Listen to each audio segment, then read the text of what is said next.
Ladies and gentlemen, with the success of the Twilight Zone pilot, we knew that Rod Serling series was going to go into major production. Now, this mini movie, the best way I can call it, remains one of the most controversial in Twilight Zone history because a major character gets their head blown off and it's shown, or the ramifications afterwards. So today we're talking about the Rod Serling teleplay and written called The Lonely. This is the 7th episode of the American TV intelligence series, The Twilight Zone. It was the second in production of the whole series and aired on November 13th, 1959. Which is kind of unique, ladies and gentlemen. A major future comedy star on CBS has a major role in it. It's uncredited. We'll get that in a second. Now, in this one, a convicted murderer from Earth has been banished to an asteroid planet forever rather than kill him off. The opening oration goes like this. Witness you will a dungeon made of mountains, salt flats, and sand that stretch to infinity. The dungeon has one inmate, James Corey. This is his residence, a metal shack. An old touring car that squats in the sun and goes nowhere, for there is nowhere to go. For the record, let it be known that James A. Corey is a convicted criminal placed in solitary confinement. Confinement in this case stretches as far as the eye can see, because this particular dungeon is on an asteroid 9 million miles from Earth. Now witness, if you will, a man's mind and body shivering in the sun. A man dying of loneliness. Now, produced by Buck Houghton and directed by Jack Smythe, who did a tremendous job, and of course featured music by the great Bernard Herrmann. Now, in this space-age tale, an inmate named Corey, convicted of murder in self-defense, is sentenced to 50 years solitary confinement on a distant asteroid or asteroid planet. On the 15th day of the 6th month of the 4th year of incarceration, he is visited by the spacecraft flown by Captain Allenby that brings him supplies and news from Earth 4 times a year. Now, according to Allenby, he can only stay 15 minutes at a time or he'll miss their return trip. While Corey expects that perhaps he and Allenby would have time to play cards or chess, the captain informs him the inmate that the ship and crew can only stay 15 minutes this time. The asteroid's orbit is such that he would otherwise be stuck 14 days at least, awaiting favorable orbital conditions to depart. Allenby's crew resent being away from Earth because of the likes of Corey. Now, the main one is, get this, Ted Knight. Ted Baxter from Mary Tyler Moore, and of course from Too Close to Comfort. He plays a complete fucking moronic asshole in this, who is basically taunting the inmate while he's there. And according to my judgment of this, he could go to jail for that if the captain would file a report. He's disgusting in this episode, and it kind of bears down the fact that he is by himself. And for some reason, Jack Warden, who's a very good actor, allows Ted Knight to play his character as an asshole, but a real Jack Warden, as a good improv actor, would have probably told him to fuck off, because Jack Warden is basically sorry for his crime. He knows he has to do his time, and this guy is picking on him for what reason? If he doesn't want to be on the mission, stay the fuck home. That's what I'm saying. It's a very weird character anyway. Allenby, again, has been trying to make Corey stay humanely tolerable by breaking him things to take his mind off his loneliness, like the components to build an old car. He believes Corey that the killing was in self-defense and sympathized with him despite the Ted Knight character, who is not even mentioned in the acting role for the episode. On this particular trip, the transport crew delights in bringing news that Corey's pardon was rejected, that murder cases are not even being reviewed. This causes Corey to feel that there's no way he's going to last out the years and the loneliness. Before leaving, Allenby orders his men to fetch a large crate, which the captain instructs Corey to not open till the transport crew is out of sight. They have no clue what is inside the box. Now, upon opening the special container, Corey discovers that Allenby has left him a gynoid robot named Alicia to keep him company, played by the beautiful and luminescent Jean Marsh. Alicia is capable of emotions and memory and has a lifespan comparable to a human. At first, Corey detests her, rejecting her as a mere machine. Synthetic skin and wires only capable of mocking him. However, when Corey hurts Alicia and sees that she is in fact capable of crying, he realizes that she has feelings. For the next 12 months, give or take, Corey begins to fall in love with her. Alicia develops a personality that mimics Corey's, and the days become bearable. Now, when the ship returns, Captain Allenby brings news that the murder cases have been reviewed and Corey has been pardoned. He can return home to Earth immediately, but only have 20 minutes before he must leave. The crew have been dodging meteors and nearly out of fuel. Corey learns that because there are 7 other passengers from other asteroids on the trip, there's only room for him at 15 pounds of luggage. He is initially unconcerned as he doesn't have 15 pounds worth of possessions that he cares about. Then he realizes that Allenby does not consider Alicia human. The 15-pound limit is far too small to accommodate her. He frankly tries to find some way to take Alicia with him, arguing that she's not a robot but a woman, and insisting that Allenby simply does not know Alicia as he does. At that point, just as the transport crew is surprised at the sight of Alicia, the captain suddenly draws his gun and blows her head off by shooting her in the face. And the pole shot scene is shown. This is 1959 American television. The robot breaks down, malfunctioning, or massive wire and broken circuitry, which repeats the name Corey. Allenby then takes Corey back to the ship, assuring him they will only be leaving behind loneliness. I must remember that, Corey says tonelessly. I must remember to keep that in mind. Now, just like Time and Up at Last, where Burgess Meredith's character vision was taken away in a cruel end of episode, this is 20 times worse.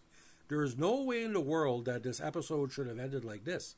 He probably should be better to decide to stay with her and say, I'm not going to go back, and you have a good happy ending. But I don't know what Rod Serling was trying to do. How could you get advertisers to support an episode where Jean Marsh, who ended up becoming a big star on Upstairs, Downstairs, one of the most beautiful British actors of all time, her head gets blown off, not because she did anything bad, it's because he never gave Corey the opportunity to make up his mind. He never went to Corey and said, well, if you want to stay here, you can. We'll pick you up later on.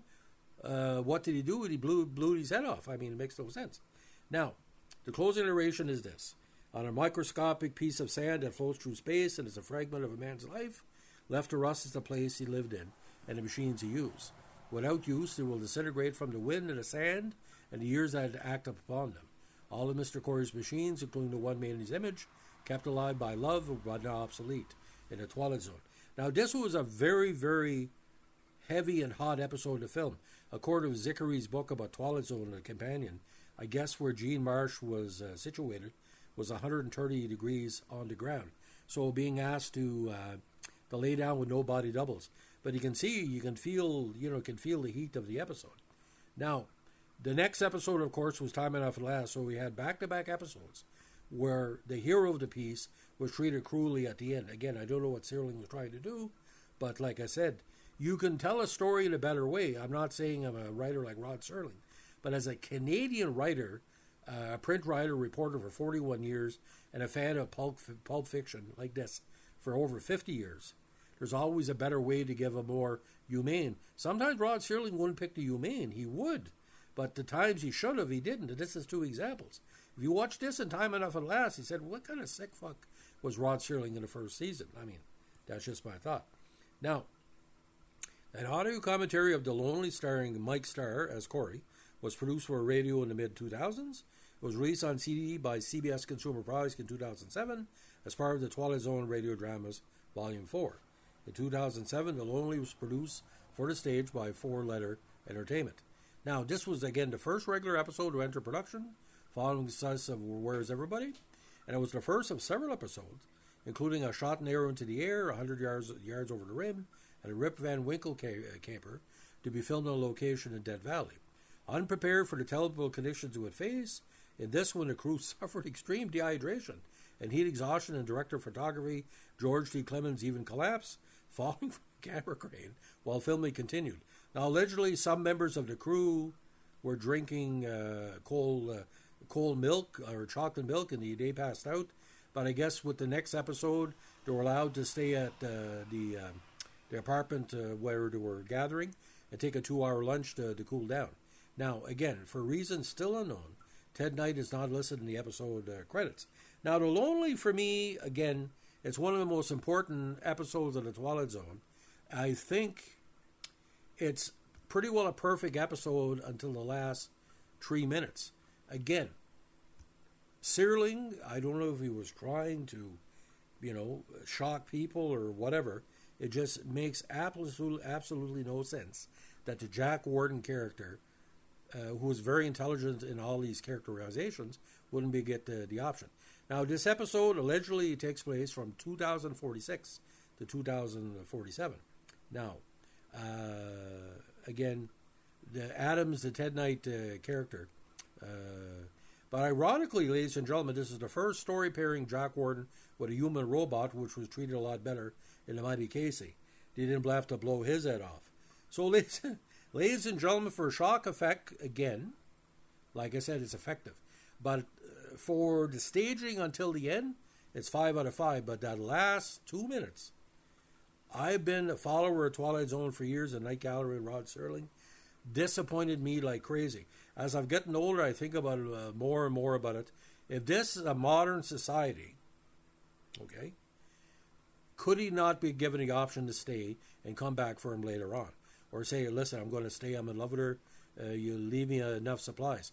If they have enough to get to him and make the decision, like I said, it's like anything else. If you're watching the episode for the first time, or if you've never seen the episode, I'm sorry about the spoiler, but if you're a compassionate person, this episode is going to drive you nuts. Not only how Ted Knight's character behaved in the episode, one of the biggest verbal asshole of the TV sci-fi era of the 60s, but Jack Warden, it was an Emmy, a possible Emmy-nominated performance. He hit it out of the park here. Because at first he was desperate, then he was basically argumentative, and he finally resigned to the fact that, yes, every human needs companionship. You can't be by yourself. It just happened to be a robot, and like I said, he could hide the fact she was a robot because all he had to do was focus on her. Again, Rod Serling, I respect the hell of him. I respect the hell of his family, his daughter Anne, everybody else. But I'm not going to brag up an episode that basically is cruel. And Twilight Zone at that time was cruel. You're probably saying to yourself, why would a person say that Twilight Zone was cruel? Well, it was cruel. Like, what are you going to say it's not cruel? Yeah, it was 65 years ago. But 2 days after Remembrance Day in Canada, and the veterans are looking at this, where they would do everything to save one of their compatriots. And this one, the robot who saved a guy's life gets a bullet to the head, and you show the head blown off. Makes no sense. So this is the latest of my TV reviews of Twilight Zone, the original series. If you like what we're doing here, let us know with a like, comment, subscribe, or share. I basically believe this and Time Enough at Last back-to-back would scar a young person. Good thing I wasn't born when those episodes came out. I saw them later on as from a journalistic perspective. So anyway, love me a Jack Warden, very underrated actor. Have a good one.